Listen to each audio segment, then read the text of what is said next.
how are you all? I hope you are good and learning well.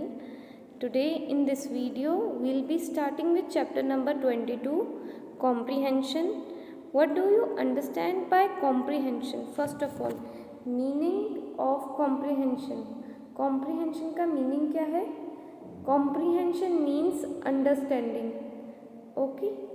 Now, comprehension of an unseen passage means a complete and thorough understanding. Now, comprehension in unseen passage. एक unseen passage में comprehension क्या होती है या उसका मतलब क्या होता है? It means a complete and thorough understanding of the given text. Why we should have a complete and thorough understanding? To infer the information and meaning from it. हम उस unseen passage का comprehension क्यों completely and thoroughly करेंगे? Because हम उस जो given text है या given passage है उसमें से हम information infer कर सकें, means निकाल सकें, and जो meanings हैं चाहे वो पूरा एज अ होल पैसेज का मीनिंग हो या जो डिफरेंट वर्ड्स हैं या डिफरेंट फ्रेजेस हैं उसमें उसका मीनिंग निकाल सकें. Okay, now let's begin with a passage. Now Shri Ram Ayodhya के राजा दशरथ के बेटे थे. नो डोंट गेट कंफ्यूज, मैं आपको हिंदी नहीं पढ़ा रही हूँ. ओके, मैं एक पैसेज स्टार्ट करने से पहले आपको कुछ लाइंस बता रही हूँ, ठीक है. श्री राम अयोध्या के राजा दशरथ के बेटे थे. राम जी की पत्नी सीता थी या राम जी की पत्नी का नाम सीता था. श्री राम को 14 वर्ष का वनवास हुआ था. अब इसमें मैं क्वेश्चन पुट अप करूँ, राम कौन थे? राम दशरथ जी के बेटे थे या अयोध्या के राजा दशरथ के बेटे थे. It was very easy, right? If I ask you question you get that answer very easily. But in passage या when in English these same questions become tough. So in this video we'll be seeing कि ये आपको passage, Hindi के passage आपको समझ में आते हैं. हिंदी क्यों? क्योंकि माइट भी उसके मीनिंग्स आपको बहुत जल्दी समझ में आते हैं तो इसलिए वो इजी होता है. अब इंग्लिश के पैसेज कैसे इजी होंगे, अपन कैसे उनको मार्क्स स्कोरिंग बना सकते हैं या उनको देख के कंफ्यूज या नर्वस ना हो. इट इज़ वेरी कॉमन कि आप पैसेज देख के कंफ्यूज या नर्वस हो जाते हैं because you don't understand the meaning of some words और some lines. So while watching this video you will understand the meaning of some words and you will see what trick we use to get answers from it. So first इससे अपन को क्या पता चलता है कि passage के through, see here, अगर passage है तो उसमें अपन को क्या मिलेगा? क्वेश्चन आंसर्स मिलेंगे. एंड अगेन कौन सा क्वेश्चन मिलेगा? टाइटल का. This is of title. Give a suitable title of the above passage. ये क्वेश्चन यहाँ एंड में दिया हुआ है. अगर फर्स्ट ट्रिक क्या है कि अगर ये क्वेश्चन सबसे टॉप पे दिया है सो आई रेकमेंड ये वाला क्वेश्चन आप सबसे एंड में करो because first you don't know about the passage. जैसे जैसे आप उसको पैसेज को रीड करोगे you might read it twice, you might read it by thrice, but again नहीं पता चलेगा. जब आप अगेन क्वेश्चन आंसर सॉल्व करोगे या in some cases second third time में आपको समझ में आ जाएगा. बट जैसे ही अगर क्वेश्चन आंसर्स करोगे तब आपके लिए थोड़ा सा इजी हो जाएगा एक टाइटल, एक सूटेबल टाइटल ढूंढना. So first way of giving questions on unseen passages, introduction or some information questions. Next, title based question. Third, give same word and opposite word. Same word means synonyms and opposite meanings word means antonyms. So again ऐसा question भी आ सकता है, give synonym of या give antonym of, आपको 2-3 names और words दे दिए जाएंगे, आपको उसका सिनोनिम या एंटोनिम ढूंढना होगा। फॉर जस्ट एग्जाम्पल गुड, तो गुड का एंटोनिम क्या हुआ, बैड, एंड गुड का एक और सिनोनिम क्या हो सकता था, nice, excellent and so on. Now third is meaning of words या मीनिंग ऑफ फ्रेजेस। जनरली अपन क्या देखते हैं इन पैराग्राफ्स में या इन अनसीन पैसेजेस में, कुछ वर्ड्स ऐसे दिए जाते हैं या कुछ फ्रेजेस ऐसे दिए जाते हैं जिसमें आपसे क्वेश्चन पुट अप करा जाता है, write the meaning of underline words या give the meaning of the phrase, वो आगे आपको फ्रेज लिख के दे देंगे and you have to write the meaning of that word और phrase. Okay, so first of all, don't get nervous if you don't understand any word in test or in exams. First just read it, नहीं समझ में आया, उससे related अगर question है तो आप पहले अगेन सेकेंड ट्रिक क्या हुई, क्वेश्चन को रीड करोगे देन आप आंसर्स फाइंड आउट करोगे। क्वेश्चन में कुछ ऐसे वर्ड्स होंगे जिनको आप पैसेज में ढूंढने की कोशिश करोगे। फर्स्ट क्वेश्चन या सेकंड क्वेश्चन जनरली स्टार्टिंग में होगा, this is third trick. First trick is to attempt title questions and meaning question at the end. जब आपके जो पैसेज के रिलेटेड जितने क्वेश्चंस खत्म हो जाए तब आप मीनिंग और टाइटल पे जाना, because you need to use your imagination, you need to use your creativity while giving the title. Next point is that the questions, the first or second question will be from the first paragraph or second paragraph. Okay, now let's begin with the first example from your book, page number 99, passage 1. A poor woman once came to Buddha to ask him whether he could give her some medicine to restore her dead child to life. Now again you must be knowing Buddha is very famous. Now one poor woman came to Buddha, एक बिचारी, not here, poor doesn't means गरीब, यहाँ पे एक बिचारी lady Buddha के पास आई, and वो क्यों आई थी, because she want a medicine to restore her dead child to life. Restore means वापस, जो उसके बच्चा मरा हुआ था वापस चाह रही थी कि वो लाइफ उस बच्चे को वापस मिल जाए, रीस्टोर हो जाए लाइफ किसकी बॉडी में, बच्चे की। अपन स्टोर कहते हैं कि स्टोर करा है, वैसे ही रीस्टोर कि वापस से, रीस्टोर वापस से उस डेड चाइल्ड के अंदर लाइफ आ जाए, और वो चाइल्ड किसका था, उस पुअर लेडी का। Next line, the Holi man touched by the great सोरो of the woman told her that there was only one medicine which could revive her son. Now here you can underline revive word. Here I have underlined many words, you can also underline those words here. These words can be given as synonyms, antonyms, or give the meaning of so and so word. Now here the holy man, who is holy man here, Buddha. यहाँ पे बुद्धा की बात हो रही है कि जो Holi man Buddha था उसको बहुत ज़्यादा सैड फील हुआ, he was very feeling very bad for that old and poor lady, so he said that there is only one medicine, कि ऐसी दुनिया में एक ही मेडिसिन है जो कि उसके सन को रिवाइव कर सकते हैं। रिवाइव मीन्स वापस लाइफ में ला सकते हैं। He asked her to bring handful of mustard seeds from a house where death had never entered. So now what we have seen that there is such a bad condition. वो कह रहे कि ये medicine ज़रूर मिल जाएगी, और वो medicine क्या है, मस्टर्ड सीड्स। एंड वो क्या कहते हैं, ब्रिंग हैंडफुल, आपके हाथ में जो भी आ सके उसको हैंडफुल कहेंगे, कि हैंडफुल मस्टर्ड सीड्स लेके आओ। और कौन से घर में से लेके आओ, ये एक बहुत ट्रिकी कंडीशन उन्होंने सामने रखी उस लेडी के सामने, कि एक ऐसे घर से वो मेडिसिन लेके आओ या एक ऐसे घर से वो मस्टर्ड सीड लेके आओ जहाँ कभी डेथ एंटर नहीं हुई। But do you think death कभी एंटर पूछ के करती? No, death and life is truth of our living.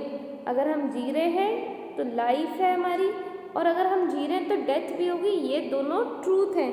तो ये कितनी ट्रिकी कंडीशन डाल दी बुद्धा ने उस वुमेन के सामने कि आपको अगर वो सीड्स लाने हैं तो ऐसे घर में से लाओ जहाँ कभी डेथ हुई नहीं हो। The sorrowing mother went from door to door seeking the mustard seed, but every door she met with the same reply. One said, I have lost my husband. Other said, our youngest child died last year. She returned with a heavy heart to the teacher, who told her tenderly that she must not think much of her own grief, since sorrow and death are common to all. Now, when mother went, mother को भी, आपको क्या लगता है, जैसे अगर अपन को idea है कि जो डेथ है वो फैक्ट है लाइफ का, अगर अपन को पता है तो वो डेफिनेटली एक मदर को भी पता है। बट वो जो मदर है वो इतनी सौरों में है, मीन्स इतने दुख में है। ऑफकोर्स क्यों? क्योंकि उसका जो चाइल्ड है उसकी डेथ हो चुकी है, इसलिए वो सौरों में है और ग्रीफ में है। But she is trying to find that mustard seed, so wherever she went, उसको हर जगह से आंसर क्या मिला? एक जगह से मिला कि मेरे पति की डेथ हो गई है। नेक्स्ट आंसर क्या मिला? जब से आर यंगेस्ट चाइल्ड, मीन्स हमारे घर का जो सबसे छोटा बच्चा था वो लास्ट ईयर ही मरा है। तो ये सुन के जो वो वुमेन है वो वापस आती है with a heavy heart. You can underline this, heavy heart. So this is a phrase. So question can be put up कि give the meaning of heavy heart. Heavy heart is that you are very sad, जिसको कहते हैं दिल भरे आना। जब आप दुखी होगे, जब आप टेंशन में होगे, तब कहेंगे कि हमारा दिल बहुत भरा हुआ है। So क्योंकि उसको मेडिसिन नहीं मिली तो उसको क्या रियलाइज़ हो रहा था कि वो जो उसका चाइल्ड है वो वापस रिवाइव नहीं कर सकता। बट अगेन जो वो टीचर है, who teacher, here teachers refer to Buddha. तो अगेन टीचर जो है वो और या बुद्धा जो है वो उस वुमेन को कहते हैं tenderly. You can see here I have mark tenderly. Tenderly means बहुत सॉफ्टली, बहुत ही केयरफुली वो बताते हैं कि आप अपनी ग्रीफ के बारे में मत सोचो। ग्रीफ here is दुख, since sorrow, so grief का सिनोनिम भी sorrow हो सकता है, sorrow का सिनोनिम grief हो सकता है। तो वो क्या बता रहा है कि आप अपने sorrow, अपने grief के बारे में इतना मत सोचो, because death are common to all। जो डेथ जो हुई है वो सिर्फ आप ही के बेटे को नहीं हुई या किसी और को नहीं हुई, ये कॉमन है सबके बीच में। So we have mark these word. जैसे फर्स्ट में अगर आप पुअर देखोगे तो इसका एंटोनिम क्या हुआ? पुअर, एंटोनिम इज बैड, और सिनोनिम इज बैड। पुअर का रिच, केम का गो या वेंट। नेक्स्ट लाइफ का opposite death, again second line में डेथ का opposite life. Okay, dead, DEAD, इसका सिनोनिम क्या आ सकता है? एक और death, DEATH। Next is mother, mother का सिनोनिम एंटोनिम मदर का फादर हो जाएगा। यंगेस्ट का एल्डेस्ट हो जाएगा। लॉस्ट का फाउंड, एंड माइट बी में यंगेस्ट का मीनिंग पूछ सकते हैं इसमें। नेक्स्ट है questions. Why did women go to Buddha? अब यहाँ पे आपको ट्रिक कैसे यूज़ करनी है, आपको क्वेश्चन समझना है। ओके, पैसेज में तो काफ़ी डिफ़िकल्ट वर्ड्स होंगे या कुछ वर्ड्स ऐसे होंगे, इजी वर्ड्स भी हो सकते हैं, बट ये हो सकता है कि आपको नहीं पता इसलिए आप नर्वस हो जाओगे। तो first try to understand the meaning of the question, that is why did the women go to Buddha? Women क्यों गई थी बुद्धा के पास? Because she want and she was seeking help from Buddha so that she can make her child back to life. Now again one more thing to be noticed, that the answers are need to be framed by you. यहाँ पे एक particular answer नहीं हो सकते, यहाँ students to students different answer होंगे, इसलिए अपन generally यहाँ पे डिस्कस कर लेते हैं। बाकी आपको अपना क्वेश्चन पढ़ के अपने आप अपना आंसर्स फाइंड आउट करनी है, okay, and then you can make your own words. Half lines यहाँ से ले सकते हो, हाफ मीनिंग्स यहाँ से ले सकते हो, otherwise you need to make your own answers. Next question to second question, how did Buddha console the women? Buddha ने कैसे कंसोल करा, मीन्स सहानुभूति कैसे दिखाई वुमेन को? उसने उसको ये कहा कि ओके यहाँ पे सिर्फ एक मेडिसिन से आपका चाइल्ड बच सकता है। From where was the women to bring the mustard? Okay, now from where was the women asked to bring the mustard? Women से कहाँ से बोला गया था कि किस जगह से लाने को बोले थे मस्टर्ड सीड? एक ऐसी जगह से लाने को बोले थे जहाँ कभी डेथ एंटर नहीं हुई। I am teaching you the both in bilanguage way, as what I am saying you can see those lines, find these lines in passage and make your own answers. Why could she not get mustard? Because death was common to all and there is no home where the death had never entered. Give a suitable title above. So the title above can be Death and Life, Buddha and Poor Woman, okay, and rest if you want to make your own title you can make it and check, pass it on to me and I will check it. Now let's take quickly one more example from your book only, that is passage number 10. Lions are common among the most foolish creatures, and by reason of their love of dead flesh and their habit of returning to their victims again and again, and after being driven away, they are fairly easy to poison when they become troublesome. First of all, you should mark all the words. जितनी भी आपको words यहाँ पे मेरे video में mark दिख रहे हैं, ये आप मार्क करोगे अपनी बुक के अंदर, नोटबुक में नहीं करना है। नाउ अगेन सेकेंड तरीका क्या हो सकता है पैसेज सॉल्व करने का, कि आप यहाँ पे क्वेश्चंस पढ़ लो। अगर आपके पास कम टाइम है एग्जाम्स में तो आप सबसे पहले पैसेज की जगह या पैसेज को क्विक रीडिंग देंगे एंड आप फर्स्ट क्वेश्चन देखेंगे कि क्या मीनिंग है। Why are the lines called the most foolish creature? So answer is here, line are the amongst most, are called most foolish creatures because they have reason of their love of flesh dead, which, or you can say the habit of returning to their victims again and again after driven away. means जो lion है उनको जो एक dead flesh से जो प्यार है वो क्या है, वो उनको foolish बना देता है। क्यों? क्योंकि उनको काफ़ी लोग दूर भेजते हैं, ड्रिवन अवे, या भगा देते हैं या डरा देते हैं, बट अगेन उसको डेड फ्लैश इतना पसंद है कि वो बार बार अपने विक्टिम के पास आता है, और वो बार बार आता है इसलिए उसको फुलिश कहा गया है। Next question, what was the terror of people of Garhwal? Terror of the people of Garhwal. अब यहाँ पे आप देखोगे कि टेरर वर्ड कहाँ पे आपको दिखेगा। ईजली आप एक अगर क्विक रीडिंग दोगे तो भी दिख जाएगा, नहीं तो आप अगर ईजली फाइंड आउट करोगे हेयर इज टेरर, टेरराइज्ड। तो यहाँ पे क्वेश्चन क्या है कि व्हाट वाज द टेरर, ऐसा क्या डर था पीपल ऑफ गढ़वाल के अंदर। तो पीपल ऑफ गढ़वाल के अंदर क्या था terror? That the panther here of a panther, you can write of a panther because it has living for 7 years and killed 125 victims, इसलिए वहाँ पे डर था कहाँ पे? घरवाल डिस्ट्रिक्ट में। टेरर मीन्स डर।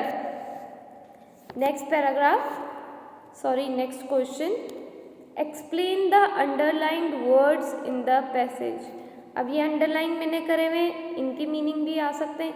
इफ़ यू थिंक कि हाँ इस वर्ड का मीनिंग हमें डिक्शनरी या नेट से ढूंढ के लिखना है, so you can write that. Next is supply a suitable title for the above passage. For this question you have to read the all passage. Let's give a quick reading.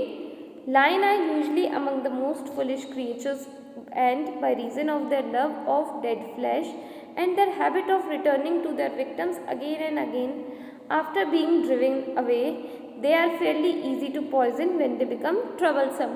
Troublesome means the one who give troubles repeatedly, means जो बार बार कोई चीज़ अगर आपको परेशान कर रही है या परेशानी दे रही है, उसको अपन कहते हैं ट्रबलसम। नाउ ये ट्रबलसम क्यों है? जहाँ लोग हैं वहीं पे उस लाइन ने उनको विक्टिम बनाया है, उन विक्टिम्स के बाद वो बार बार आ रहा है। अगर आप सोचो एक प्लेस है, बार बार वहाँ पे लाइन आएगा तो वो कितनी ट्रबल वाली बात है। नेक्स्ट, अगर उनको दूर भगाना है तो वो ये कह रहे हैं कि पॉइजन जो है वो फेयरली ईजी है, ईजी तरीका है इन लाइन्स को मारने का। एंड कैसा है? जो पॉइजन देना वो ईजी है लाइन्स के लिए, ताकि वो मर जाए और हमको वो विक्टिम्स ना बना सके। Let's continue from the first paragraph. Poison therefore is the most effective weapon to use against them. Effective means जो कोई रिजल्ट देता है। Man eaters as a rule however are extremely difficult to destroy by this method. Their meeting with man seems to fill them with an unusual cunning. Cunning means चालाकी। Now यहाँ पे क्या कह रहे हैं? जो ये मैन ईटर्स हैं, किनको? लॉयन को मैन ईटर्स कहा गया है कि जो मैन ईटर्स है इनको पॉइजन करना तो आसान है, लेकिन अगेन उस पॉइजन को उस लायन तक पहुँचाना ये ट्रिकी चीज़ है। एंड अगर वो ह्यूमन उनके पास जाता है तो वो ऐसा लगता है कि वो एनिमल कंप्लीटली कनिंग होगा, क्योंकि वो ईजिली देख पाएंगे कि फ्लैश आ रहा है। एंड ऑफ कोर्स वो पिटी तो करेंगे नहीं आप पे, बिकॉज वो आप उनका खाना होगे। Next paragraph, the most striking example of the cunning of man eater is connected with a panther who had terrorized the Garhwal district for 7 years and had killed 125 victims. Now again, most striking means जो सबसे यादगार या जो लोगों के दिमाग में जो एक बात याद है वो ये है कि एक और ऐसा कनिंग मैन ईटर है। कौन था? पैंथर, जिसने घरवाल डिस्ट्रिक्ट में टेरर फैला रखा था। टेरर इज डर। कहाँ कब से कर रखा था? फ्रॉम 7 years, एंड उन्होंने 125 ह्यूमन विक्टिम्स अब तक बना दिए थे। Every method which second line, every method which the skill of man could think of was tried in vain. Tried in vain, you can underline this. Again, this is a phrase, tried in vain. The beast was last shot by European who sat up nightly for 10 weeks till he got his chance. Now, excuse me. Now यहाँ पे क्या हो रहा है कि वो इतना cunning man eater था कि जितनी भी स्किल्स थी, जितने भी ट्रिक्स थे मैन ने, वो सब उन्होंने ट्राई करी। Was tried in when means उन्होंने हर तरीके से ट्राई करा, बट वो पैंथर नहीं मरा। बट वो लास्ट में कैसे मरा? It was shot means gun shot by a European, जिसने 10 weeks means almost 2 months wait करा, और जब उसको चांस मिला then he killed that panther. Now we were on the fourth question, supply a suitable title for this passage. Can you guess? Okay, one question या फिर one title could be man eaters. इसको अपन title दे सकते हैं। Title generally 3 या 4 words होंगे, might be 2 words, might be single word also. So here we end this video here and we complete this chapter comprehension. For better understanding, you should read all the examples given in the book. Try to find out question titles with the help of your family members, even I can help you. Just let me know. Thank you so much. Stay safe, take care, see you soon.